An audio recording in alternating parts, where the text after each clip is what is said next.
Ultramobile now offers eSIM activation through a QR code for a seamless digital setup.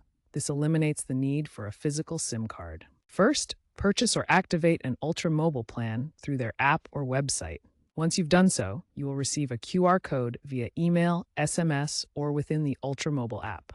This QR code contains the necessary information to activate your eSIM. Make sure to have a stable Wi-Fi connection for the activation process. This QR code is unique to you and generally valid for a limited time, often around 48 hours, so be ready to use it when you receive it. For iPhone users with iOS 17 or later, begin by opening the Settings app. Navigate to Cellular, then select Add Cellular Plan. Next, use your iPhone's camera to scan the QR code provided by Ultramobile. Follow the on-screen instructions to download and install the eSIM profile onto your device. If prompted, choose Ultramobile as your default cellular line.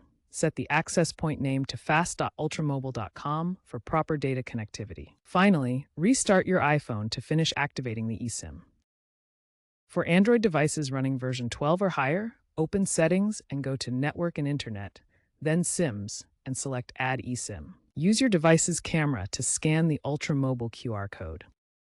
Install the downloaded eSIM profile and activate Ultramobile as your primary SIM card. Configure the access point name to fast.ultramobile.com to ensure proper data connection. Restart your Android device to complete the activation. Then test the connection by making a call or using data. If you encounter problems, ensure camera permissions are enabled or try entering the activation code manually. Ultramobile's 24/7 chat support is available to help resolve any issues.